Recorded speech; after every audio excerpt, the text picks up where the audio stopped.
A journey that began in 1948 for the Ministry of External Affairs, known as MEA in the government setup, has grown leaps and bounds, and the recent years have witnessed unprecedented outreach matching India's rising profile in the global arena. Today, MEA is at the forefront of contributing to India's new development paradigm. The face of diplomacy has changed, and citizen-centric and development-oriented policies have become the core of Indian foreign policy. Now, it is about bringing foreign policy to the people and people to the foreign policy of India to make it more inclusive and accessible. The changes that Indian diplomacy is undergoing is expressed in multiple ways. Some of that are in policies, in priorities, and in practices. But there are other steps that indicate new thinking and fresh approaches. The International Day of Yoga and the promotion of Ayurveda represent the projection of a confident culture. The establishment of a division dealing with states speaks of cooperative federalism. A technology division underlines the relevance of that domain. The opening of new embassies signifies our growing footprint abroad. Aligning diplomacy with India's economic development is now central to MEA's functioning. आज भारत में innovation के लिए विश्व में सबसे उत्तम ecosystem है। भारत के 70,000 से अधिक स्टार्टअप्स में 100 से अधिक यूनिकॉर्न है। In the 75th year of its independence, India stands before you proudly as the fifth biggest economy of the world and still rising. In pursuit of the Prime Minister's call of an Atmanirbhar Bharat, the Economic Diplomacy Division facilitates foreign investment flows, promotes bilateral trade, tourism, yoga and traditional Indian medicine in coordination with Indian missions abroad, other ministries of the Government of India and state governments. State governments have a lot to bring to the table of international diplomacy and help make it work to solve local problems. The commercial officers in the Indian missions and posts assist the micro, small and medium enterprises to enter into new markets by working closely with the export promotion councils and trade and industry associations in India. Such is the success of this endeavour that in the last 5 years, India has jumped 79 positions in World Bank ranking of ease of doing business and now ranks 63rd. Commitment of substantial FDI has been made by partner countries. Several Fortune 500 companies have set up their businesses in India. This is the direct result of India's unprecedented diplomatic outreach and economic reforms. Honorable Prime Minister has recently called upon our missions and posts abroad to promote 3 T's, which is trade promotion, transfer of technology and tourism promotion. By promotion of these 3 T's, the Indian missions and posts abroad, working closely with the stakeholders in India, helps in the prosperity and also creation of employment. MEA has been at the forefront of promoting India as an investment destination. Intensified engagement with partners has brought visible economic benefits to the people of India. Many high-level visits took place after a gap of 10 to 60 years. 54 African countries joined hands in the India-Africa Forum Summit and unveiled a transformative agenda of mutual resurgence. In a first, 10 ASEAN leaders participated in India's Republic Day celebrations on the 26th of January 2018. The most important role, of course, as a representative of the government is to reach out to the political leadership of the country in which the ambassador is posted. Therefore, political engagement with the top leadership is a very important part of that responsibility. Not only internationally, MEA's vigorous outreach in India is taking foreign policy to the masses. SAMEEP, Students and MEA Engagement Program, seeks to familiarize students with nuances of India's foreign policy. The program takes ministry officers to their hometowns, particularly their alma maters. Similarly, many distinguished lectures like the Raisina Dialogues and the Atal Bihari Vajpayee Memorial Lectures by MEA are an honest effort to discuss India's place in the world and its global ambitions.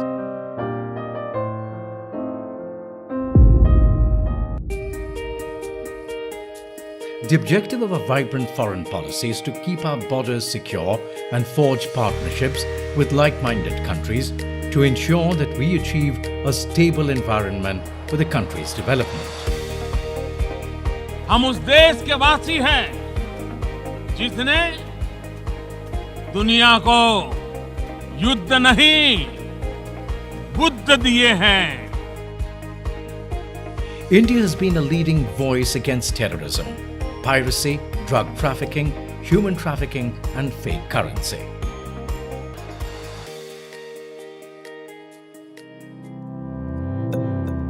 India has entered into collaborations with other nations for anti-piracy operations and joined international groupings for access to best-in-class technology and weapons to safeguard the nation. These relationships are further strengthened by joint military exercises.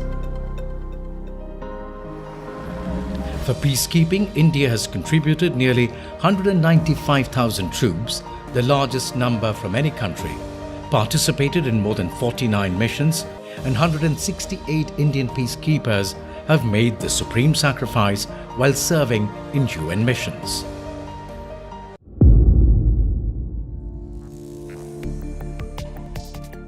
The Ministry of External Affairs constantly strives to ensure the energy security of the country. Diplomatic efforts have enabled India to procure an uninterrupted and affordable flow of oil and natural gas from major Gulf countries. Past few years have witnessed India's extensive collaboration with energy-rich countries for developing alternate sources of energy.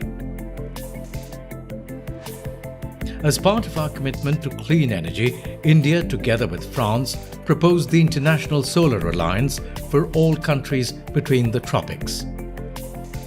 Mr. Prime Minister, you made a dream, and we did it. With the United States signing the agreement on 10 November 2021 on the sidelines of COP26 in Glasgow, 112 countries have now signed the framework agreement of the ISA. LIFE यानी lifestyle for environment.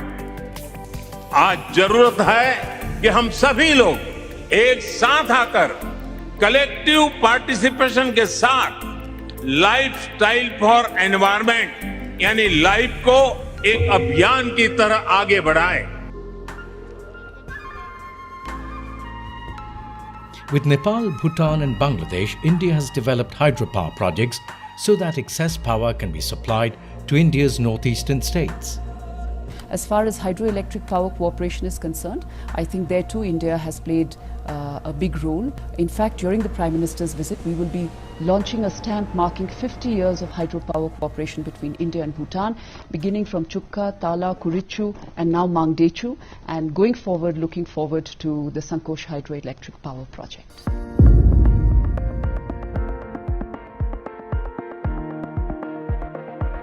Inspired by the spirit of Vasudhaiva Kutumbakam, India's international development cooperation has expanded significantly in recent years, in its geographical reach as well as in areas of cooperation. This development cooperation channelized through lines of credit and grants includes assistance in capacity building, training and enhanced cooperation in education and health. Currently, India has committed lines of credit worth $30.66 billion to 64 countries. India has imparted funds, technology and expertise to countries in Africa, Asia, Eastern Europe, Central and Latin America. One of the things which at least we have tried to do in India is make whatever solutions we come out in the digital space for public benefit, make them human-centric, in order so that the source code which goes behind, or the groundwork which goes behind in creating that particular platform is freely available to the rest of the societies, not just in South Asia, but across the world, anywhere to be used. Now in its 57th year, I-TECH, or Indian Technical and Economic Cooperation Program, reiterates India's commitment towards building capacity and forging partnerships for the global good under the framework of South-South cooperation. The Vaccine Maitri initiative, another aspect of India's development cooperation, reinforced India's credentials as pharmacy of the world. India-made vaccines were sent to countries across the globe, with our neighbours Maldives and Bhutan becoming the first recipients in line with PM's Neighbourhood First policy.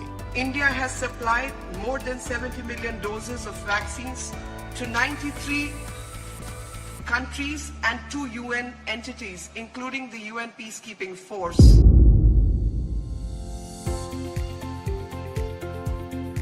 PM Modi has inspired a number of soft power initiatives to further bolster India's image internationally. And working behind the scenes, augmenting the Prime Minister's dynamic vision, is the Indian Council for Cultural Relations, or ICCR. International Day of Yoga, more than 170 countries co-sponsoring the resolution, and now this is being done as a movement in all the countries, all the capital, all over the world. To mark 75 years of India's journey, ICCR, in coordination with missions and posts abroad, is celebrating Azadi Ka Amrit Mahotsav, showcasing India's glorious history, culture and achievements. Instead of now just only focusing on the traditional sense of art, and which was basically performing art and music and dance, etc., now we are moving ICCR into new areas. For example, we have craft, we have Indian cinema, we have cuisine. Working in collaboration with its 37 Indian Central Centres, ICCs abroad, and 18 regional centres, MEA is the nucleus not only for attracting cultural talent in different parts of the world, but also spearheading the various cultural events and initiatives in multiple countries throughout the year.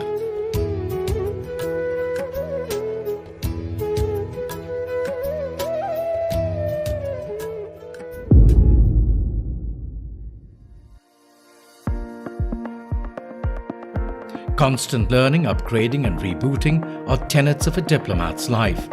And the Sushma Swaraj Institute of Foreign Service plays a very crucial role in being an epicenter of growth and skill development throughout their career. We train Indian diplomats at different levels. The idea is to give them, impart them with skills, be they diplomatic skills, negotiation skills, media skills including social media, public speaking, and all that a diplomat requires. At the end of this training, they proceed for their language attachment to the various missions. Training of diplomats, section officers, accountants, heads of cultural mission, and now any personnel from other ministries going to the Indian missions and embassies abroad to take up assignments trains here.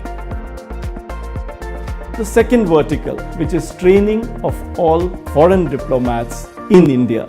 This goes back to actually one of the fundamentals of our foreign policy and diplomacy, which is South-South cooperation.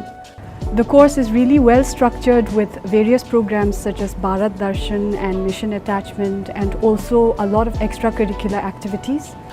I must say that the program and its content brings to the fore new ideas and, in fact, new ideologies and perceptions about India.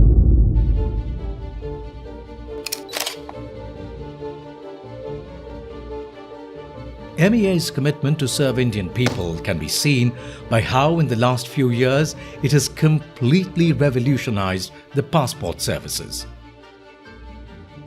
As of January 2023, MEA has issued more than 82,684,233 passports in India. The total number of passport seva kendras functioning in the country are 523, and more than 177 Indian missions and posts have been integrated into the Passport Seva program. We have more than 93 Passport Seva Kendras, about 424 Post Office Passport Seva Kendras, and we issue more than 1 million passports every month. So it's a huge exercise that we do. The government fulfilled its promise of opening passport centres in all 8 northeastern states of India.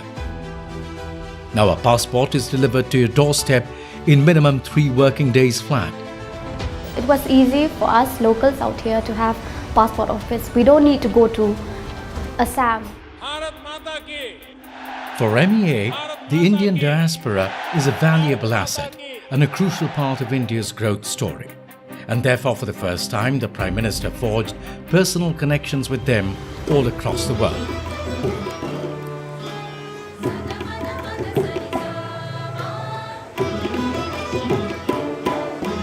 The Pravasi Bharatiya Divas, organised by MEA, further strengthens the engagement of the overseas Indian community and reconnects them with their roots.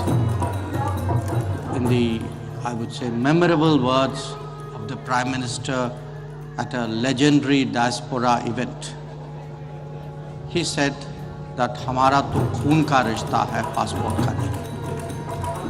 And that one phrase, I think, captures the entire complexity of a relationship that we have today with 34 million people of Indian origin and non-resident Indians abroad. In the last 5 years, nearly 250,000 Indians were rescued from different parts of the world. This is the power of the Indian passport. All Indian missions across the world are sensitized to work 24/7 to serve Indians. On Twitter, through mail, WhatsApp or phone calls, the Madad app, whatever the medium, problem solving is in MEA's DNA. Social media से किसी एक department की ताकत कैसे बढ़ती है, वो अगर उत्तम से उत्तम किसी ने करके दिखाया है, तो हमारे विदेश मंत्रालय ने. Under Operation Dost, India sent search and rescue teams, 3 teams of the National Disaster Response Force, NDRF, a field hospital, materials, medicines and equipment to earthquake-hit Turkey and Syria. Led by the MEA, the Operation Ganga initiative brought back 18,278 Indians stranded in Ukraine. I'm speaking to you from Ukraine. The Embassy of India in Kyiv continues to operate round the clock. MEA set up 24/7 control centres to assist in the evacuation of Indians through the border crossing points with Hungary, Poland, Romania, Moldova and Slovak Republic. We will continue to run this till we get the last person out. Under Operation Dev Shakti, a total of 669 people were evacuated from Afghanistan. This included 448 Indians and 206 Afghans, with members of Afghan Hindu and Sikh minority communities. The Vande Bharat mission, launched by the MEA, became one of the largest evacuations of civilians by a country in human history. This involved an intensive engagement with the authorities, local, provincial, national, and it covered everybody from tourists and students to professionals and workers, even pilgrims, fishermen and seafarers. And it was not just limited to Indians coming back. Many staying abroad, in the Gulf for instance, were given support directly or by interceding with local governments. Today, the Indian government, along with the Indian High Commission in Bangladesh, has organized an evacuation from Dhaka to Delhi. It has been quite well organized and well planned by the Indian High Commission. My mother is critically ill and she is in supportive care. I'm really thankful to the Government of India and the Indian Embassy here for giving me this opportunity to travel. As on 29 July 2021, more than 88,700 inbound flights operated to bring back 72 lakh passengers to India from more than 100 countries. In the same period, more than 88,000 outbound flights took more than 58 lakh passengers from India to foreign countries. 147 foreign nationals of 18 countries were also evacuated from conflict zones and brought to India in line with India's principle of Vasudhaiva Kutumbakam. Not just for Indians, MEA opened its heart and helped other countries in distress in different parts of the world. Operation Maitri. When Nepal was hit by a massive earthquake measuring 7.8 on the Richter scale, India was the first to respond to this tragedy and launched its largest disaster response abroad, Operation Maitri. Operation Insaniyat. India sent the first consignments of humanitarian assistance under Operation Insaniyat for Rohingya refugees in Bangladesh. Operation Rahat. 5,000 plus total number of people evacuated. 1,962 plus foreign nationals rescued.